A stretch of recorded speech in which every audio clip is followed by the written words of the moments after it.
Hello student, welcome to MN physics 360 চ্যানেলে। তো নিয়ে চলে আসলাম আজকে পুরো ফিজিক্যাল সায়েন্সের মেন টপিকগুলো কি যে আজকে তোমরা হালকা একটু দেখে নিবা 1.5 এ স্পিড দিয়ে ভিডিওটা দেখে নিবা। ওকে, তো মোটামুটি আমি টপিকগুলো বলে দিচ্ছি, ওই টপিকের ভিত্তিতে তোমরা কোশ্চেনগুলো একটু দেখে চলে যাবা। পরিবেশের জন্য ভাবনাতে স্তরগুলো একটু জেনে নিবা, ঠিক আছে? স্তরগুলো সম্বন্ধে কি কি প্রশ্ন আসবে এগুলো জেনে নেবা। যেমন ট্রপোস্ফিয়ার আমি বলে দিচ্ছি, বললে তাড়াতাড়ি হবে। ট্রপোস্ফিয়ার কেন ক্ষুদ্রমণ্ডল বলা হয়? কারণ এখানে ঝড় বৃষ্টি তুফান সাইক্লোন প্রভৃতি যে প্রাকৃতিক যে ঘটনাগুলো এখানে হয়েই থাকে। এখানে একটা কি করে ক্ষুদ্র মানে একটা বিরাজ বজায় করে, এই জন্য একটা ক্ষুদ্রমণ্ডল বলা হয়। তো যেহেতু তোমার ঝড় বৃষ্টি তুফান সাইক্লোন ইত্যাদি ঘটনাগুলো যেহেতু ঘটে, তাহলে তোমার জেট প্লেন গুলো চলাচল করতে পারবে না। তো জেট প্লেন চলাচল করার জন্য তোমার কি লাগবে? শান্তমান একটা বিরাজ লাগবে। এর জন্য এই শান্তমান বিরাজ বজায় রাখবে কোথায়? স্ট্র্যাটোস্ফিয়ারে। তো স্ট্র্যাটোস্ফিয়ারে গেলে তোমার হচ্ছে জেট প্লেন গুলো চলাচল করতে পারে। তারপরে হচ্ছে কি ট্রপোস্ফিয়ারে তোমার আরেকটা কি করে? জলচক্র নিয়ন্ত্রণ করে, উষ্ণতা এবং জলচক্র নিয়ন্ত্রণ করে। প্রতি 1 কিলোমিটার তুমি উচ্চতা যদি বৃদ্ধি করতে উপরের দিকে যাও, তো মোটামুটি প্রেসার তো প্রত্যেকটা স্তরে কমতে থাকে। নিচ থেকে যখন উপরে যাবে, ভূপৃষ্ঠ থেকে উপরের দিকে প্রেসার কমতে থাকে। আর ট্রপোস্ফিয়ার হচ্ছে 1 কিলোমিটার উচ্চতা যদি বৃদ্ধি করে তো -6 ডিগ্রি টেম্পারেচার কমে যাবে। এছাড়া আমি কি বললাম? জলচক্র নিয়ন্ত্রণ করে, উষ্ণতা নিয়ন্ত্রণ করে এই স্তরটা। স্ট্র্যাটোস্ফিয়ার ওজোন গ্যাসের যেহেতু অস্তিত্ব পাওয়া গেছে, ওই জন্য অনেক সময় স্ট্র্যাটোস্ফিয়ারকে ওজোনস্ফিয়ার বলা হয়। আর এখানে যেহেতু প্রাকৃতিক ঘটনাগুলি ঘটে না, যেমন তুফান সাইক্লোন ঝড় বৃষ্টি, এই জন্য একে বলা হয় কি? শান্ত মণ্ডল বলা হয়। ওকে। আর মেসোস্ফিয়ার কি দেখবে? মেসোস্ফিয়ার হচ্ছে সব থেকে শীতলতম স্তর। মেসোস্ফিয়ার কি? সব থেকে শীতলতম স্তর। তারপর হচ্ছে অনেক সময় উল্কাপিণ্ড গুলো মেসোস্ফিয়ারে আসলে পুড়ে কি হয়ে যায়? ছাই হয়ে যায়। আসে পরীক্ষাতে যে কোন স্তরে উল্কাপিণ্ড গুলো পুড়ে ছাই হয়ে যায়। আর ওজোন স্তরের আরেকটা ব্যাপার ছিল, গতবার প্রশ্নটা এসেছে যে ওজোন স্তরকে প্রাকৃতিক সৌরপর্দা বা ওজোন ছত্র বলা হয় কেন?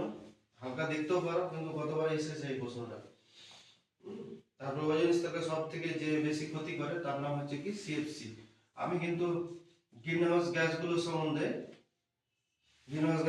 একটা ছোট্ট ভিডিও দেওয়া আছে, পারলে দেখে নেবে। গ্রিনহাউস গ্যাস সম্বন্ধে প্রশ্ন আসবেই, 2 মার্কের প্রশ্ন মিনিমাম আসবে এখান থেকে। তারপর হচ্ছে বায়োগ্যাস, জৈব গ্যাস, বায়োমাস, বায়োফুয়েল, এদের প্রধান উপাদানগুলো একটু একটু করে দেখবে। যেমন জৈব গ্যাসের প্রধান উপাদান মিথেন, বায়োগ্যাসের প্রধান উপাদান মিথেন, গোবর গ্যাসের প্রধান উপাদান মিথেন। ঠিক আছে? এই যে গ্যাসগুলো তৈরি করতে যে একটা ব্যাকটেরিয়া লাগে তার নাম হচ্ছে মিথানোজেনিক ব্যাকটেরিয়া। এই ব্যাকটেরিয়াটার নাম দিয়ে পরীক্ষাতে আসে। ঠিক আছে? বায়োফুয়েল যেমন কঠিন বায়োফুয়েল যদি বলা হয় তাহলে সময় বাঁশ, তারপর হচ্ছে আখ, এগুলো হচ্ছে বায়োফুয়েল। আর তরল যদি বলা হয় বায়োডিজেল, বায়োইথানল, এগুলো। তারপরে জ্যাট্রোফা গাছ থেকে, কি গাছ থেকে? জ্যাট্রোফা গাছ থেকে বায়োডিজেল তৈরি করা হচ্ছে বর্তমানে। এগুলো মনে রাখবেন। সাস্টেনেবল ডেভেলপমেন্টটা দেখে নেবে, স্থিতিশীল উন্নয়নটা হালকা করে দেখে নিতে পারো। তারপরে হচ্ছে তোমার তাপন মূল্য, এখান থেকে প্রশ্ন এবার কমন। তাপন মূল্য, এখান থেকে প্রশ্ন এবার কমন। তাপন মূল্য হচ্ছে কি? 1 কিলো 1 কেজি কঠিন তরল বা গ্যাসের পদার্থ থেকে যদি তুমি সম্পূর্ণ দহন করো, তাহলে যে পরিমাণ তোমার তাপ তৈরি হবে বা হিট এনার্জি তৈরি হবে তাকে বলা হয় তাপন মূল্য বা ক্যালোরিফিলিক ভ্যালু। এটাকে এর একক কি? এসআই একক হচ্ছে কিলো জুল পার কেজি। কি? Kilo joule per KG. মনে রাখবে, একক আসতে পারে। তাপন মূল্য সব থেকে বেশি কার? খুব ইম্পর্টেন্ট প্রশ্ন। হাইড্রোজেন গ্যাসের তাপন মূল্য সব থেকে বেশি। যদি হাইড্রোজেন না থাকে তো এলপিজি থাকবে। ঠিক আছে? LPG, liquefied petroleum gas. Liquefied petroleum গ্যাসের প্রধান উপাদান কি? বিউটেন। আছে এলপিজি প্রধান উপাদান কি? বিউটেন। তারপর হচ্ছে সিএনজি। কি? সিএনজি। তারপর হচ্ছে তোমার পেট্রোল। ঠিক আছে? তারপর হচ্ছে ডিজেল, কেরোসিন, এগুলো মোটামুটি নিয়ার অ্যাবাউট সমান তাপন মূল্য এদের। তারপর হচ্ছে প্রাকৃতিক গ্যাস, তারপর হচ্ছে তোমার কয়লা, তারপর হচ্ছে শেষমেশ কাঠ। এইভাবে হচ্ছে তাপন মূল্যগুলো। আবার বলি, সব থেকে তাপন মূল্য বেশি হাইড্রোজেন। যদি হাইড্রোজেন অপশন না থাকে তাহলে তোমার থাকবে কি? এলপিজি। এগুলো একটু দেখে নেবে। তারপরে মিথেন হাইড্রেট সম্বন্ধে প্রশ্ন আসার সম্ভাবনা আছে। মিথেন হাইড্রেট বা fire ice, methane hydrate, methane hydrate বা ফায়ার আইস, কি ফায়ার আইস, এখান থেকে প্রশ্ন আসতে পারে। আগুনে বরফ, মিথেন হাইড্রেট। মিথেন হাইড্রেট হলো এক ধরনের কঠিন ক্লাসাকার ক্লাথরেট যৌগ, এক ধরনের কি ক্লাসাকার কঠিন ক্লাথরেট যৌগ। এই যে মিথেন হাইড্রেট থেকে বর্তমানে কি হচ্ছে, মিথেনকে বিশেষ উপায়ে প্রস্তুতি করে জ্বালানি হিসেবে ব্যবহার করা হচ্ছে। ঠিক আছে, তাহলে এটা দেখে নিবা। এইসব টপিকগুলো একটু দেখে নেওয়া। তারপরে যে বিভিন্ন প্রকার প্রজ্বলিত শক্তি অপ্রজ্বলিত শক্তির মধ্যে পার্থক্য। প্রজ্বলিত শক্তি কোনগুলো, যেসব শক্তি একসময় কি পৃথিবী থেকে ফুরিয়ে যাবে এবং পরিবেশের দূষণ বেশি করে তাদেরকে বলা হয় প্রজ্বলিত শক্তি। আর যেসব শক্তি পৃথিবী থেকে কখনো ফুরাবে না এবং পরিবেশ দূষণ করে না বললেই চলে, ঠিক আছে, তাদেরকে বলা হয় অপ্রজ্বলিত শক্তি। প্রজ্বলিত শক্তি যেমন তোমার কয়লা, diesel, petrol, LPG, CNG, methane, এগুলো হচ্ছে প্রজ্বলিত শক্তি। আর অপ্রজ্বলিত শক্তি কোনগুলো, যেমন তোমার সৌরশক্তি, বায়ু শক্তি, জোয়ার ভাটার শক্তি, ভূতাপ শক্তি, এগুলো হচ্ছে কি অপ্রজ্বলিত শক্তি। সৌরশক্তি বা প্রচলিত বা অপ্রচলিত শক্তিগুলির সুবিধা একটা আছে কি, যে এগুলো তৈরি করতে খরচ কম।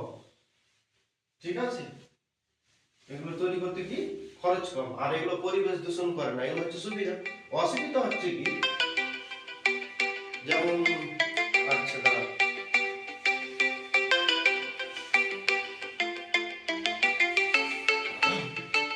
সৌরশক্তি, সৌরশক্তিকে সহজে কি করা যায়, তুমি সৌরশক্তিকে সহজে তুমি কি করতে পারবে, তৈরি করতে পারবে। কিন্তু একটা অসুবিধা হচ্ছে কি, যে যদি তোমার আকাশটা মেঘলা থাকে, তাহলে মেঘলা আকাশ যদি থাকে, মেঘলা আকাশ থাকলে তো তুমি কি করতে পারবে না, সৌরশক্তি তৈরি করতে পারবে না। তাই এটা একটা অসুবিধা। আরেকটা অসুবিধা হচ্ছে কি, বর্তমানে হচ্ছে কি এর সৌরশক্তি তৈরি করতে যে টেকনোলজির যে ব্যবহার, সেটা যদি টেকনোলজির ব্যবহার যদি ঠিকভাবে যদি কেউ প্রয়োগ করতে না পারে, তাহলে সৌরশক্তি তৈরি করতে পারবে না। এগুলো কিন্তু অসুবিধা এক ধরনের। ওকে, এগুলো একটু দেখে নিবা। এমন একটা পৃথিবী কিন্তু সকল শক্তির উৎস সূর্য, কিন্তু যেমন একটা ভূতাপ শক্তি, এটা পরোক্ষ বা প্রত্যক্ষ কোনো কোনো দিক দিয়ে কিন্তু সূর্য থেকে আসে না। বাকিগুলো তোমার দেখো দেখো পরোক্ষ বা প্রত্যক্ষ সূর্য হচ্ছে সকল শক্তির উৎস, কিন্তু ভূতাপ শক্তিটা হচ্ছে কি সূর্যের থেকে আসে না। ওকে, অনেক সময় বলে পরীক্ষায় বলে যে কোন শক্তিটা পরোক্ষ বা প্রত্যক্ষভাবে সূর্য থেকে আসে না, আনসার বলবো কি ভূতাপ শক্তি। তাহলে পরিবেশের জন্য ভাবনার জন্য এইটুকু ভিডিও। ওকে, নেক্সট প্রশ্ন হচ্ছে কি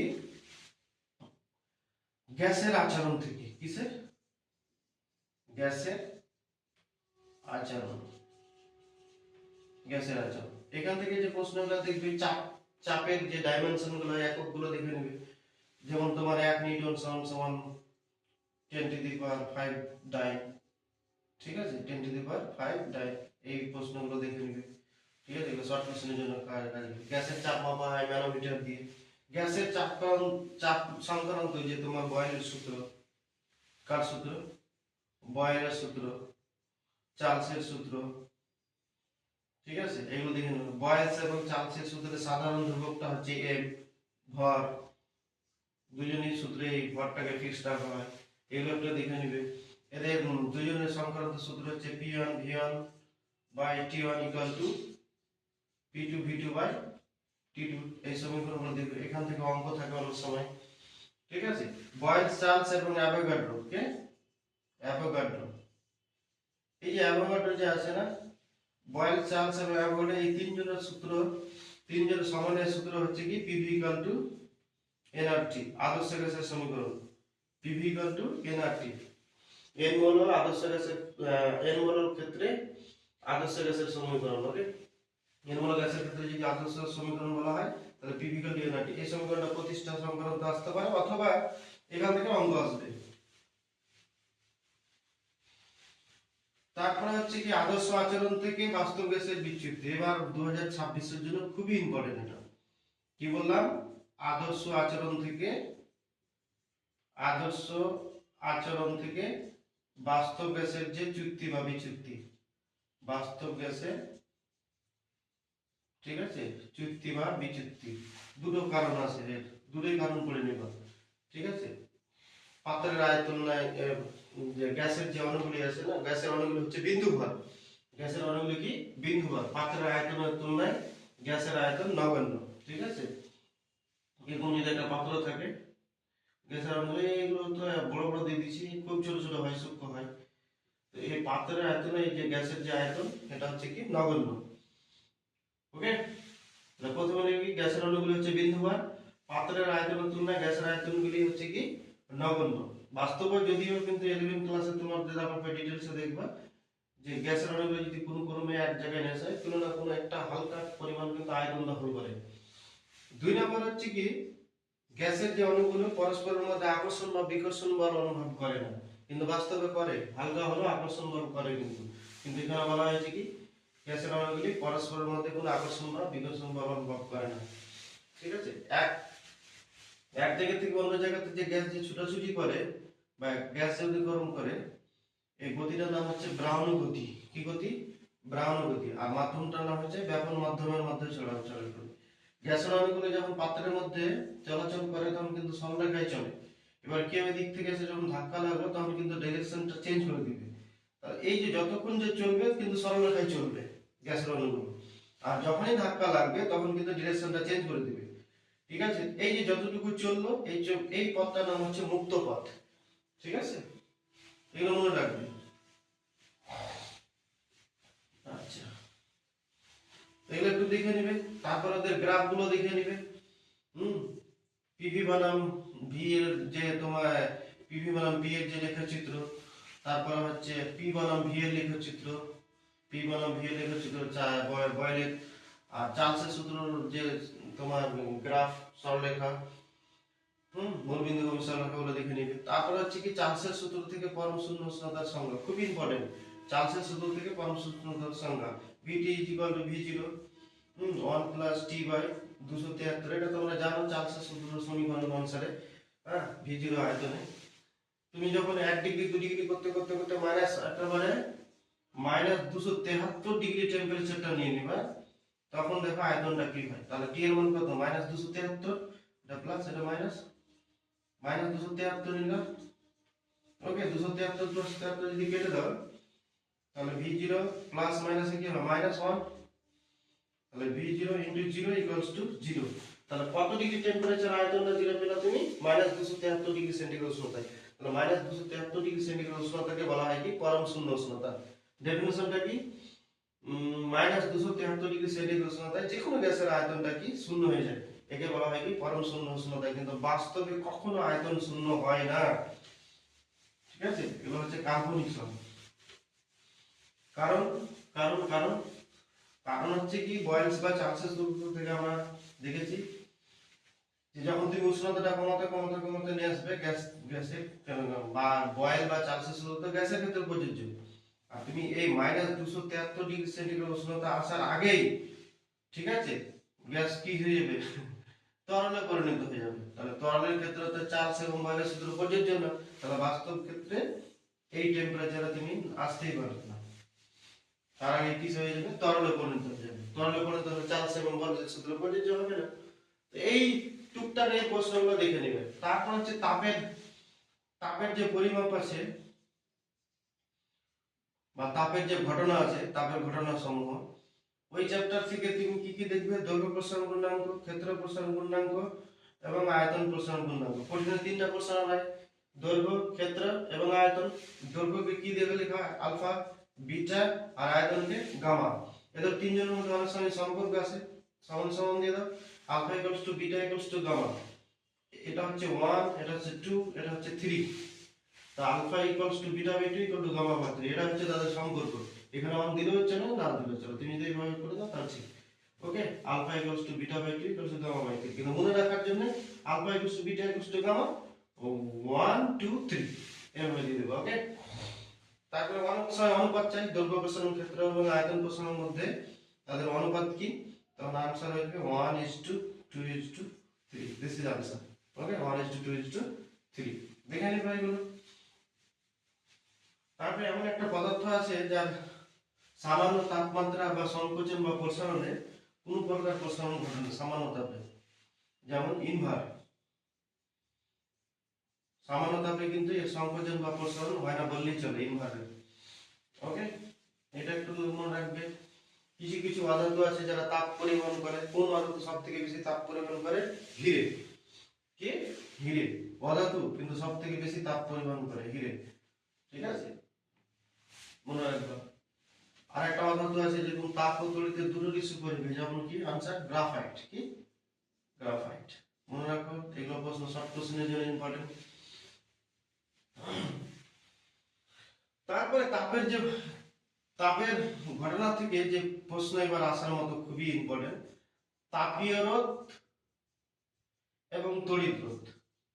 তাপীয় রোধ এবং তড়িৎ রোধ, এই যে এই দুটো প্রশ্ন হয়, একটা তোমার তাপীয় রোধ এবং তড়িৎ রোধ কাকে বলে, অথবা তাদের মধ্যে সাদৃশ্য কি, অথবা তাপীয় রোধ এবং তড়িৎ রোধের মধ্যে কি পার্থক্য কি। খুবই ইম্পর্টেন্ট এখান থেকে প্রশ্ন আসার জন্য এই টপিকটা। এই টপিককে যদি মিস করে দেয় তাহলে তোমার তাপ পরিবাহিতাঙ্ক কাকে বলে এবং তার রাশিমালা আসবেই শিওর। তাপ পরিবাহিতাঙ্ক, থার্মাল কন্ডাক্টিভিটি, তাপ পরিবাহিতাঙ্ক। ঠিক আছে, তাপ পরিবাহিতাঙ্ক কাকে বলে, তাপ পরিবাহিতাঙ্কের একক কি, তাপ পরিবাহিতাঙ্কের মাত্রা, এই তিনখানা প্রশ্নের মধ্যে একটা আসবে। ঠিক আছে, দেখে নিবে একটু। তাপ পরিবাহিতাঙ্ক হচ্ছে কি, তাপের পরিমাণ মানটা যখন তুমি নির্ণয় করতে যাবে, দেখো কি পরিমাণ তাপটা হচ্ছে কি এরিয়ার হচ্ছে সমানুপাতিক হয়, সময়ের সমানুপাতিক হয়, দুই বিপরীত পৃষ্ঠের উষ্ণতার পার্থক্যের কি হয় সমানুপাতিক হয়, কিন্তু বেধের ব্যস্তানুপাতিক হয়। বেধের কি হয়? ব্যস্তানুপাতিক। বেধটা যেটা নিবে তার ব্যস্তানুপাতিক হয়। ঠিক আছে, এবার ভেদের উপপাদ্য অনুসারে এই কিউ পি কিউ গুলো নিতে হবে। Q proportional to A T theta 2 minus theta 1 by D লিখতে পারবে এভাবে। এখান থেকে তুমি কে এর মান নির্ণয় করবে, সবগুলো মান একটা একটা করে চলে আসবে। ওকে, দৈর্ঘ্য প্রসারণ, ক্ষেত্র প্রসারণ, আয়তন প্রসারণ, প্রত্যেক প্রসারণের তোমার যদি একক আছে degree centigrade inverse, kelvin inverse অথবা ফারেনহাইট ইনভার্স, কিন্তু ডিগ্রি দিয়ে দেবো, যে কোনো একটা লিখলেই आंसर হয়ে যাবে। ওকে, এগুলো দেখতে থাকো তাহলে। নেক্সট হচ্ছে কি চ্যাপ্টার আমাদের কেমিস্ট্রিতে, আমি যে গ্যাসের যে আচরণ যে চ্যাপ্টারটা ছিল 3 নাম্বার চ্যাপ্টার, তাপটা আমি 4 নাম্বার চলে গেছিলাম। গ্যাসের যে গ্যাসের আচরণ বলেছি, কেমিক্যাল ক্যালকুলেশন। কি? কেমিক্যাল ক্যালকুলেশন, রাসায়নিক গণনা। রাসায়নিক গণনার ছোট্ট একটা ভিডিও দেওয়া আছে, ঠিক আছে, ওই ভিডিওটা দেখে নিতে পারে কি কি প্রশ্ন আসে। তার মধ্যে হালকা বলে দিচ্ছি, যেমন তোমাকে ধরো জিঙ্কের সঙ্গে সালফিউরিক অ্যাসিডের বিক্রিয়া করানো হলো, তৈরি হলো কি zinc sulphate plus hydrogen gas. এবার জিঙ্কের পরিমাণ দিবে, হাইড্রোজেনের সঙ্গে বের করতে বলবে, এই ধরনের সংক্রান্ত প্রশ্ন। অথবা একটা খুব ইম্পর্টেন্ট, যেমন ক্যালসিয়াম কার্বনেটের ঘটনা। ক্যালসিয়াম কার্বনেটকে তুমি তাপ দিলে কি হবে, calcium oxide plus carbon dioxide gas. Okay, তাপ দিলে এবার এই পরিমাণের সঙ্গে এদের সঙ্গে কম্পেয়ার করে তোমাকে বিভিন্ন প্রশ্ন করা করতে পারে। ওকে, এটা খুব ইম্পর্টেন্ট। তারপরে হচ্ছে কি, যেমন অক্সিজেন প্রস্তুতির যে বিক্রিয়াটা 2KClO3, হ্যাঁ, proportional to 2KCl plus 3O2। আর তোমরা ছোট থাকতে দেখেছো 2KClO3 প্লাস MnO2, এখানে ম্যাগনেট অক্সাইড নিত, কিন্তু তুমি না দিলে চলবে। ওটা 2KClO3 equals to 2KCl plus 3O2, 3 অণু অক্সিজেন করবে। এবার তোমার ধরো 10 গ্রাম বা 20 গ্রাম বা 50 গ্রাম বা 50.5 গ্রাম এরকম বলে দিবে যে এত গ্রাম অক্সিজেন তৈরি করতে যদি এখানে অক্সিজেন হচ্ছে 16 দুগুণে 32 দিনে গুণ করে দেখবো কত হচ্ছে, এতটা যদি লাগে একে কত আর এই পরিমাণে কত লাগে। এই ধরনের বিক্রিয়াগুলো খুবই ইম্পর্টেন্ট, এই বিক্রিয়াগুলো করে যাবে, দেখে যাবে, আসবে এগুলো। তো পরিবেশের জন্য ভাবনার জন্য এগুলো করে নিব।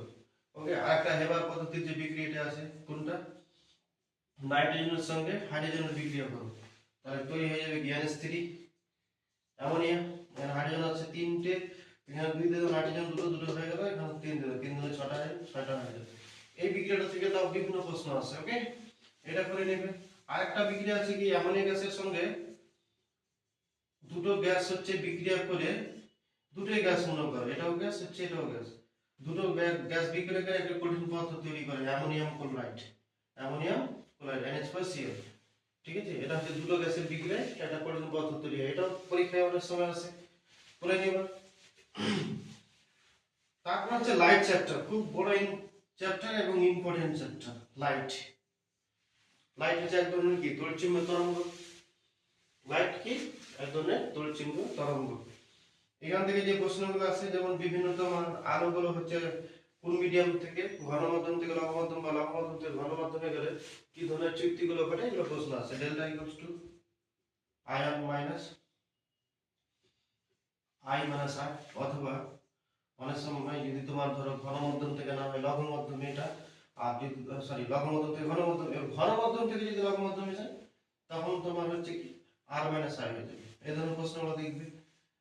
তারপরে স্নেলের সূত্র অনুসারে ওখানে একটা যে প্রশ্ন আছে যে mu equal to sine i by sine r, এই সংক্রান্ত প্রশ্ন আসবে। স্নেলের সূত্রটা, প্রতিসরণের দ্বিতীয় সূত্রটাকে স্নেলের সূত্র বলা হয়।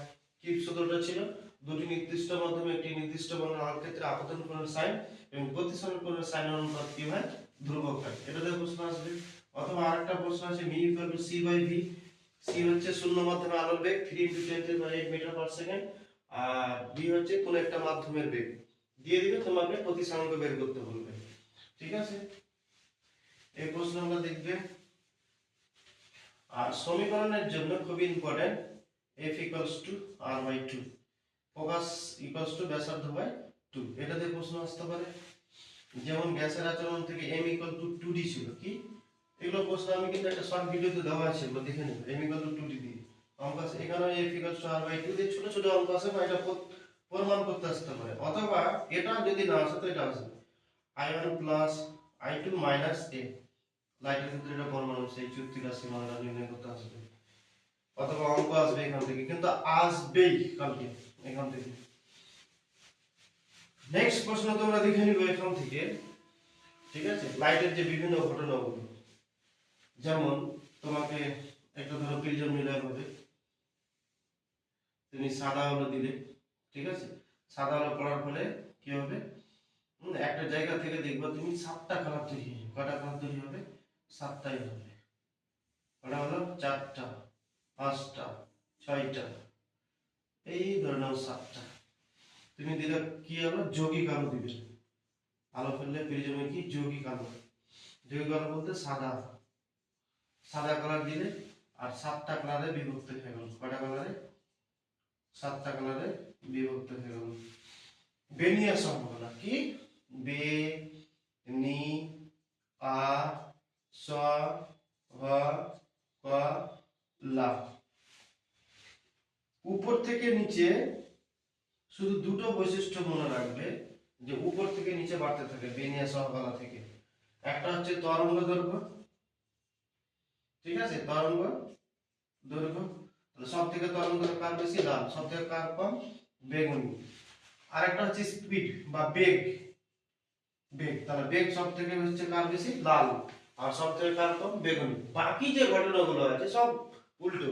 যেমন তোমাকে যদি প্রতিসরাঙ্ক কার বেশি? বেগুনি। প্রতিসরাঙ্ক তাহলে কার কম? লাল। তোমাকে যদি বলে কম্পাঙ্ক সব থেকে কার বেশি? বেগুনি। কার কম? লাল। তোমাকে যদি তোমাকে বলে চুক্তি কার থেকে সব থেকে বেশি ঘটে? বেগুনি। সব থেকে কম কার ঘটে? লাল। এই দুটো বলতে বাকি যে প্রপার্টিস গুলো আছে লাইটের, সবগুলো হচ্ছে বেগুনের বেশি আর লালের কম। আর এই দুটো মনে রাখবে, তরঙ্গ দৈর্ঘ্য এবং বেগ লালের বেশি। এই জন্য রেড সিগন্যাল হিসাবে কিন্তু লালকে ব্যবহার করা হয়। ওকে, এখানে হচ্ছে কি দেখো, সাদা আলো বিশ্লিষ্ট হয়ে 7টি রঙের যে পটি গঠন করে, এই ঘটনাটাকে বলা হয় কি? আলোর বিচ্ছুরণ। কি বলা হয়? আলোর বিচ্ছুরণ। তাহলে আলোর বিচ্ছুরণ থেকে প্রশ্ন আসবে, বর্ণালী থেকে প্রশ্ন আসতে পারে। বর্ণালী কি? বর্ণালী। বর্ণালী কাকে? আলোর বিচ্ছুরণ কাকে বলে? প্রিজমের মধ্য দিয়ে সাদা আলো বিশ্লিষ্ট হয়ে যে 7টি রঙের পটি গঠন করে, সেই ঘটনাকে বলা হয় আলোর বিচ্ছুরণ। আর বর্ণালী কাকে বলে? সাদা আলো বিশ্লিষ্ট হয়ে 7টি রঙের যে পটি গঠন করে, এই পটিটাকে বলা হয় কি? বর্ণালী। মনে রাখবে, বর্ণালী হচ্ছে কত প্রকার? 2 প্রকার। শুদ্ধ বর্ণালী, শুদ্ধ বর্ণালী, অশুদ্ধ বর্ণালী। শুদ্ধ বর্ণালী হচ্ছে কি পর্দায় ফেলা যায়, আর অশুদ্ধ বর্ণালীকে পর্দায় তুমি ফেলতে পারবে না। ঠিক আছে, অশুদ্ধ বর্ণালীর একটা প্রাকৃতিক উদাহরণ যেমন আছে তোমার রংধনু। রংধনু ধনু, র্যাম্বো, এটা হচ্ছে প্রাকৃতিক ঘটনা একটা, বসন্ত মন্ডলী, মনে রাখবে। আচ্ছা, তারপর হচ্ছে লাইটের আর প্রশ্নগুলো কি লিখতে পারো তোমরা? আছে তো অনেকগুলো টপিক, মোটামুটি এগুলো যদি কভার করে নাও তো অনেকটা হয়ে যাবে। আর বিভিন্ন যে তোমার রেগুলো আছে, যেমন তোমার আলট্রা ভায়োলেট আছে, কসমিক রে আছে, অতিবেগুনি রশ্মি আছে, এক্স রশ্মি আছে, গামা রশ্মি আছে, এদের একটু ব্যবহারগুলো তাও দেখে নিবে হালকা করে, ঠিক আছে? আচ্ছা, তারপরে রৈখিক বিবর্তন থেকে প্রশ্ন আসার সম্ভাবনা খুব ইম্পর্টেন্ট। রৈখিক বিবর্তন প্রশ্ন আসে কিন্তু এখানে, উত্তর লেন্সের সাপেক্ষে কোনো একটি বস্তুর প্রতিবিম্বের উচ্চতা বাই বস্তুর উচ্চতার অনুপাতকে হচ্ছে রৈখিক বিবর্তন বলে। বস্তুর প্রতিবিম্বের উচ্চতা বা বস্তুর উচ্চতা, অথবা অথবা একে এম দিয়ে লেখা হয়, ঠিক আছে? ইউ, প্রতিবিম্বের দৈর্ঘ্য বাই বস্তুর দৈর্ঘ্যের অনুপাতকেও কিন্তু রৈখিক বিবর্তন বলা হয়। তাহলে উচ্চতাও বলতে পারো h2/h1, অথবা প্রতিবিম্বের দৈর্ঘ্য বাই বস্তুর দৈর্ঘ্যের অনুপাতকেও বলা হয় কি রৈখিক বিবর্তন। রৈখিক বিবর্তন কোনো একক নেই, কিন্তু পরীক্ষা আসে রৈখিক বিবর্তন একক কি? রৈখিক বিবর্তন হচ্ছে এককবিহীন রাশি, রৈখিক বিবর্তন কোনো একক নেই, করে নিও। আমি একটু খালি টপিক গুলো হালকা হালকা করে বলছি। তারপরে হচ্ছে যেমন চলে আসা আমাদের এবার কারেন্ট চ্যাপ্টারে, ইলেকট্রিসিটি, কারেন্ট ইলেকট্রিসিটি থেকে কি প্রশ্ন আসতে পারে? কুলম্বস লটা দেখবে, কি ল? কুলম্বস ল দেখে নিবে। ফোর্সটা কি করে? দুটো যদি আধানকে এক দূরত্বে যদি তুমি রেখে দাও, তাহলে তাদের মধ্যে যে ফোর্স ক্রিয়া করে সে দুটো বৈশিষ্ট্যের সঙ্গে সমানুপাতিক। একটা হচ্ছে আধান দুটির গুণফলের সমানুপাতিক এবং দূরত্বের বর্গের ব্যস্তানুপাতিক হয়, ঠিক আছে? এটা হচ্ছে তোমার কি কুলম্বস ল। কুলম্বস ল এর প্রশ্নটা দেখে নিবে হালকা করে এখান থেকে। কুলম্ব হচ্ছে আধানের একক, 1 ESU electrostatic unit equals to 300 volt. এটা অনেক সময় শর্ট কোশ্চেনে দেয়, মনে রাখবা, ওকে? তারপর হচ্ছে তড়িৎ চালক বল, ইলেকট্রোমোটিভ ফোর্স এবং বিভব প্রভেদের মধ্যে পার্থক্য। ইলেকট্রোমোটিভ ফোর্স হচ্ছে কি? তড়িৎ চালক বল অসীম দূরত্ব থেকে কোনো একটি আধানকে, ঠিক আছে, কোনো একটা কোষের এক প্রান্ত থেকে ঋণাত্মক প্রান্ত থেকে ধনাত্মক প্রান্ত নিয়ে যেতে যে পরিমাণ তোমাকে কার্য করতে হলো তাকে বলা হয় কি তড়িৎ চালক বল বা ইলেকট্রোমোটিভ ফোর্স। আর এটা হচ্ছে কি, এটা এর মধ্যে অসীম দূরত্ব থেকে কোনো একটা আধানকে, তবে ধনাত্মক আধানকে, ঠিক আছে, এক প্রান্ত থেকে তড়িৎ ক্ষেত্রে এক প্রান্ত থেকে, এটা যদি আমি তড়িৎ ক্ষেত্র ধরে নিই, এই জায়গাটা তড়িৎ ক্ষেত্রে ক্রিয়া করছে, ইলেকট্রিক ফিল্ড যদি ক্রিয়া করে, তাহলে এখান থেকে আধানটাকে এই পাশে নিয়ে নিতে যে পরিমাণ তোমাকে কি করতে হবে, কার্য করতে হবে, সেটা হচ্ছে বিভব, তড়িৎ বিভব। আর এদের মধ্যে যে ডিফারেন্স সেটা হচ্ছে বিভব পড়বে। এটা মাপা হয় পোটেনশিওমিটার দিয়ে। কোন যন্ত্র দিয়ে? পোটেনশিওমিটার দিয়ে মাপা হয়, পোটেনশিওমিটার মাপা হয় পোটেনশিওমিটার দিয়ে। আর এটা মাপা হয় ভোল্ট মিটার দিয়ে। কি দিয়ে? ভোল্ট মিটার দিয়ে মাপা হয়, ঠিক আছে? এগুলো করে নিবা। এটা তুমি যদি ইলেকট্রোমোটিভ ফোর্সটাকে তুমি যদি কারণ বলো, তাহলে বিভব পড়বে, তাহলে তার কি বলতে পারবে? রেজাল্ট বলতে পারবে। দেখে নিও এগুলো। এটা হচ্ছে মুক্ত বর্তনীতে ঘটে, এটা হচ্ছে কি বদ্ধ বর্তনীতে ঘটে। এখান থেকে এই প্রশ্নগুলো দেখবে। তারপরে তোমার সূত্রের মধ্যে ফ্লেমিং এর বাম হস্ত নিয়ম, তারপর দক্ষিণ মিষ্ট নিয়মটা দেখে নিবা। ফ্লেমিং এর বাম হস্ত নিয়মের মধ্যে ফের ইম্পর্টেন্ট আছে এই যে তর্জনী কি নির্দেশ করে, মধ্যমা কি নির্দেশ করে, বৃদ্ধানুষ্ঠ কি নির্দেশ করে, এগুলো তোমার শর্ট কোশ্চেনে ধরতে পারে। অথবা এদের মধ্যে প্রত্যেকটা সমকোণ থাকে, একটার সঙ্গে একটা পরস্পর কি থাকে, সমকোণ থাকে দিয়ে প্রসারিত করা হয়।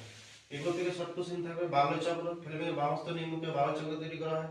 বাল্য চক্র কিন্তু ডিসি কারেন্টে চলে। কোন কারেন্টে চলে? ডিসি কারেন্টে, ডাইরেক্ট কারেন্টে চলে, কিন্তু অলরেডি কারেন্ট না। বাল্য চক্রের বৈশিষ্ট্যগুলো দেখে নিবে। তারপরে হচ্ছে তুমি ফ্যারাডের সূত্রগুলো দেখতে পারো। ফ্যারাডের দুটি সূত্র খুব ইম্পর্টেন্ট। লেঞ্জের সূত্রটা গতবার এসেছে, এবার আসবে না। তো লেঞ্জের সূত্র যে তড়িৎ শক্তির সংরক্ষণ নীতি মেনে চলে, এটা মনে রাখবা। লেঞ্জের সূত্রে কিসের সংরক্ষণ নীতি মেনে চলে? শক্তির সংরক্ষণ, ঠিক আছে? লেঞ্জের সূত্রটা মেনে চলে।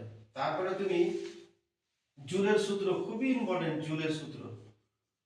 জুলের সূত্র, জুলের তিনখানা সূত্র করে নিবা, জুলের তিনখানা সূত্র করে নিবা। ধরো তাপটাকে তুমি এইচ ফর্মুলা, তো মনে রাখার সুবিধা আছে H formula to I square R টি।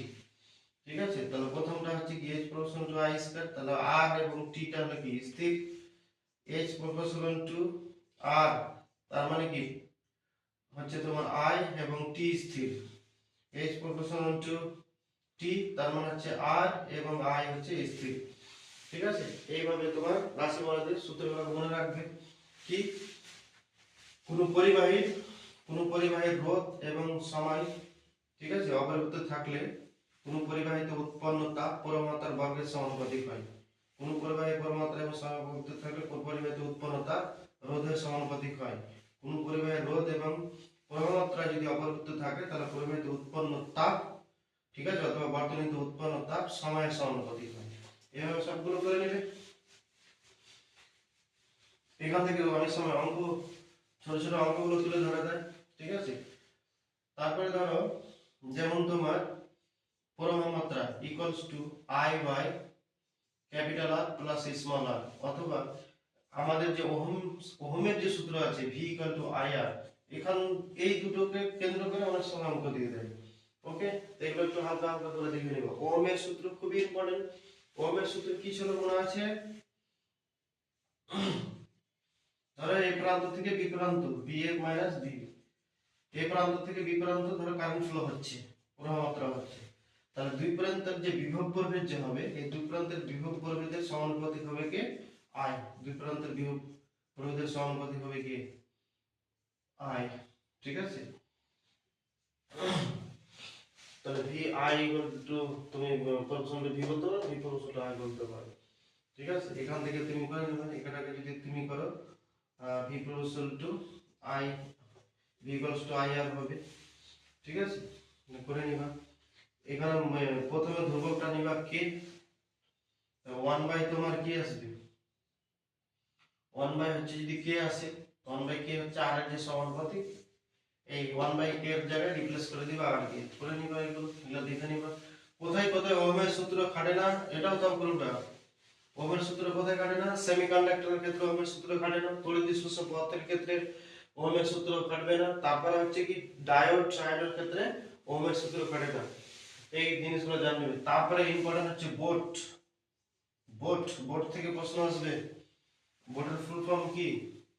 তারপরে হচ্ছে কি বোট সংক্রান্ত যে অঙ্কগুলো আছে, ইউনিট, বাড়ির যে বিদ্যুতের যে আমাদের ইউনিটে নির্ণয় করা অঙ্কগুলো, ওখান থেকে একটা অঙ্ক আসার এবার চান্স আছে। অথবা তোমার বৈদ্যুতিক বাল্বের গায়ে তুমি দেখবে অনেক সময় 220 ভোল্ট, ঠিক আছে, 100 ওয়াট, অথবা 200 ভোল্ট 50 ওয়াট, এই কথাগুলো লেখা থাকে।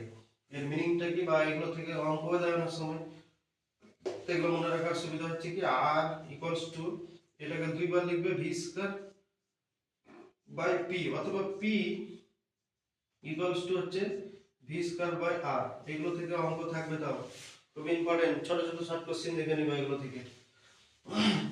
তারপরে আমাদের বাড়িতে যে যন্ত্রপাতিগুলো যে থাকছে, এগুলো কিন্তু প্রত্যেকটা হচ্ছে রোধের যে সমবায় হচ্ছে, তো ম্যাক্সিমাম হচ্ছে আমাদের সব সমান্তরাল সমবায় থাকে। আমাদের তারগুলো কিছু থাকে সমান্তরাল সমবায়ে, আর একমাত্র ফিউজ, কি ফিউজ, এটা হচ্ছে শ্রেণী সমবায়ে থাকে। এই রোধটা কোন সমবায়ে থাকে? শ্রেণীতে, ফিউজটা। বাকি হচ্ছে সব গৃহস্থলে যত সরঞ্জাম আছে সব সমান্তরাল সমবায়ে থাকে, আর ফিউজ হচ্ছে কি শ্রেণীতে থাকে। বাড়িতে যন্ত্রপাতি যেমন তোমার ইলেকট্রিক হিটার, তারপর ইস্ত্রি, তারপর হচ্ছে তোমার বাল্ব, এগুলো প্রত্যেকটা যে তার গুলো ব্যবহার করা হয়, ডাইক্রোম তারগুলো, তারপর হচ্ছে টাংস্টেন, উলফ্রেমাইট, এদের বৈশিষ্ট্যগুলো আলাদা আলাদা করে দেখে নেবা। ফিউজ তার হচ্ছে কি কি দিয়ে তৈরি? লেড প্লাস টিন, এটা হচ্ছে 75%, এটা 25% সংকর ধাতু দিয়ে এটা একটা। ঠিক আছে, কি ধাতু? সংকর ধাতু। ফিউজ তার একটা সংকর ধাতু, লেড এবং টিন দিয়ে তৈরি। কি কিসে থাকে? শ্রেণী সমবায় যুক্ত থাকে। রোধটা কি? উচ্চ রোধযুক্ত, কম গলনাঙ্ক বিশিষ্ট, তারটাকে বলা হয় কি ফিউজ তার। দেখে নিবে বাল্ব গুলো দেখে নিতে পারো, যেমন আমাদের ভাস্কর ল্যাম্প আছে, কি ল্যাম্প? ভাস্কর ল্যাম্প আছে, তারপর হচ্ছে সিএফএল আছে, তারপর হচ্ছে এলইডি আছে, কি আছে এলইডি, লাইট ইমিটিং ডায়োড, তারপর হচ্ছে কম্প্যাক্ট ফ্লোরোসেন্ট ল্যাম্প। এদের তিনজনের পার্থক্য দেখবা, তুলনামূলক যে প্রশ্নগুলো আছে, এটা সব থেকে বেশি তোমার বেশি শক্তি খরচা করে কিন্তু 2% আলাদা, এটা মোটামুটি 7%, এটা 9 থেকে 18% করে। এটা যদি তোমার 100 ঘন্টা চলে তো এটা হচ্ছে 1000 ঘন্টা, এটা হচ্ছে 30,000 ঘন্টা, 1/70,000 ওই 30,000 ঘন্টা চলে, ঠিক আছে, জীবনকাল। এবার প্রশ্নগুলো আছে দেখে নিবা হালকা করে। ওকে, তো এই হচ্ছে মোটামুটি তোমার কারেন্টের টপিক গুলো। মডার্ন ফিজিক্সের টপিকে তুমি দেখবা রেডিও অ্যাক্টিভিটি কি, রেডিও অ্যাক্টিভিটি কি জিনিস, তেজস্ক্রিয়তা কি জিনিস, ঠিক আছে, কোন একটা পদার্থ থেকে কি কি তেজস্ক্রিয় বের হয়, আলফা, বিটা, গামা, এই যে তিনজনের মধ্যে পার্থক্য অনুসারে দেখে নিব। ওকে, আলফা হচ্ছে হিলিয়াম আয়নের স্রোত, বিটা হচ্ছে ইলেকট্রন আয়নের স্রোত, গামা হচ্ছে তোমার তড়িৎ চুম্বকীয় তরঙ্গ। এটা হচ্ছে ধনাত্মক, এটা হচ্ছে ইলেকট্রন যেহেতু তার মানে ঋণাত্মক, এটা হচ্ছে নিস্তড়িত, এটা কি নিস্তড়িত শূন্য, এটা আধানি নিয়ে তো কি করে তড়িৎ প্রবহন করবে। ওকে, তারপর হচ্ছে গ্যাসকে বেশি আয়নিত করতে পারে বিটা এবং গামার তুলনায়, বিটা এর তুলনায় কম করে কিন্তু গামার তুলনায় গ্যাসকে বেশি আয়নিত করতে পারে। সবথেকে গ্যাসকে কে কম আয়নিত করে, গামা। কিন্তু ভেদন ক্ষমতা যদি বলে দেওয়া হয় তাহলে ভেদন ক্ষমতা একেবারে উল্টো, ভেদন ক্ষমতা হচ্ছে সর্বাধিক হচ্ছে এর, ভেদন ক্ষমতা কার বেশি, এর হচ্ছে ভেদন ক্ষমতা সব থেকে বেশি, তারপরে এর, তারপরে সব থেকে কম হচ্ছে আমাদের গামা। এর ভর আছে আছে হিলিয়ামের ভরের সমান হয়, আর এর হচ্ছে ইলেকট্রনের ভরের সমান, এর কোনো ভর নেই যেহেতু তড়িৎচুম্বক তরঙ্গ এটা। এই মোটামুটি এগুলো দেখে নিবা। এবার কোন একটা পরমাণু নিউক্লিয়াস থেকে যদি সাপোজ আমি লিখলাম 92 235, এখান থেকে তোমার ধরো আলফা অথবা বিটা অথবা গামা রশ্মিগুলো যদি বেরিয়ে যায়, একসাথে বের হবে না কিন্তু, হয় আলফা অথবা বিটা অথবা গামা। তো প্রথম ধরো আমি আলফা বের করলাম, তাহলে এখান থেকে ভর সংখ্যাটা কত কমে যাবে, 4 কমে যাবে, আর পরমাণু ক্রমাঙ্ক কত কমবে, 2, আর ভর সংখ্যা কত কমবে, 4, তাহলে 231/92। যদি বিটা বেরিয়ে যেত, আলফা না বেরিয়ে যদি বিটা বেরিয়ে যেত, তাহলে উপরটা নো চেঞ্জ, উপরে যা ছিল তাই 235, নিচে কিন্তু 1 বেড়ে যাবে, তাহলে আনসার হয়ে যেত কি 93 হয়ে যেত। আর গামা যদি বেরিয়ে যায়, গামা বেরোলে পরমাণু নিউক্লিয়াসে কোনো পরিবর্তন ঘটবে না। ওকে, এই অঙ্কগুলো হালকা হালকা করে দেখবে। তারপর হচ্ছে নিউক্লিয় সংযোজন এবং নিউক্লিয় বিভাজন সংক্রান্ত বা নিউক্লিয় রিঅ্যাক্টর সম্বন্ধে কি কি প্রশ্ন আসবে, হ্যাঁ 5 থেকে 6 মিনিট একটা ভিডিও দেওয়া আছে আমার এমএন ফিজিক্স 360 চ্যানেলে, এই চ্যানেলে দেখে নিতে পারো ওখানে গিয়ে। ওকে, নিউক্লিয় বিভাজন এবং নিউক্লিয় সংযোজন এবং নিউক্লিয় রিঅ্যাক্টর সম্বন্ধে কি কি প্রশ্নগুলো আসবে এগুলো করে নিবা, ঠিক আছে। আর আরেকটা ইম্পর্টেন্ট এখান থেকে এবার ভর ত্রুটি কি, ভর ত্রুটি এবং বন্ধন শক্তি, বাইন্ডিং এনার্জি, বন্ধন শক্তি খুবই ইম্পর্টেন্ট, ডেফিনেশন এবং তাদের মধ্যে যে রিলেশন খুবই ইম্পর্টেন্ট। ভর ত্রুটি কাকে বলে, বন্ধন শক্তি কাকে বলে, অথবা বন্ধন শক্তির উৎস কি, বন্ধন শক্তির উৎসই হচ্ছে ভর ত্রুটি। কোন একটি পরমাণু নিউক্লিয়াসের ভর যতটা প্রোটন এবং নিউট্রনের ভরের তুলনায় কিছুটা কম হয়ে যায়, যতটা কম হয় সেটাই হচ্ছে তোমার ভর ত্রুটি, আর এই ভর ত্রুটি অ্যাকচুয়ালি কনভার্ট হয়ে যায় কিসে, বন্ধন শক্তিতে, বাইন্ডিং এনার্জিতে। তাহলে বন্ধন শক্তির উৎস কি, ভর ত্রুটি মনে রাখবে। এবং তাদের মধ্যে যে রিলেশন আইনস্টাইনের সমীকরণ দ্বারা নির্ণয় করা হয়, আইনস্টাইনের আপেক্ষিক তত্ত্বের সূত্র থেকে আমরা জানি E=mc², ঠিক আছে, এই সূত্র থেকে তুমি প্রমাণ করতে পারবে এই সমীকরণগুলো। ওকে, দেখে নেবে একটু হালকা হালকা করে। আচ্ছা, তারপরে হচ্ছে কি তেজস্ক্রিয় বিভিন্ন যে আইসোটোপ আছে, বিভিন্ন তেজস্ক্রিয় যে আইসোটোপ গুলো, ওই আইসোটোপ গুলোর ব্যবহার খুবই ইম্পর্টেন্ট, আসবেই কালকে একবারে। হ্যাঁ, যেমন তোমার আয়োডিন 131, এটা হচ্ছে কি থাইরয়েডের চিকিৎসায় ব্যবহার করা হয়। কোবাল্ট 60, কোবাল্ট কত, কোবাল্ট হচ্ছে কি 60, এটা কিসে ব্যবহার করা হচ্ছে, ক্যান্সার রোগের চিকিৎসায় ব্যবহার করা হচ্ছে। তারপর হচ্ছে তোমার কার্বন 14, ঠিক আছে, জীবাশ্মের বয়স নির্ণয় করা হচ্ছে। রেডিও কার্বন ডেটিং এ ব্যবহার করা হয়, ঠিক আছে, এগুলো প্রত্যেকটা পড়ে নিবা, শর্ট কোশ্চেন এগুলো থেকে আসে। এরপরে আমরা তোমার পিরিয়ডিক টেবিল, পর্যায় সারণী, হ্যাঁ, তড়িতের রাসায়নিক প্রভাব, তারপর হচ্ছে বিভিন্ন অ্যাসিড গুলো যে আছে এবং জৈব রাসায়নিক, এগুলো আমি নেক্সট ভিডিওতে নিয়ে আসছি। ওকে, এখন আগে এইটুকু দেখো, আমি নেক্সট ভিডিওতে ওটা আবার নিয়ে চলে আসছি। 5-10 মিনিট আমি রেস্ট নিয়ে নিই। ওকে।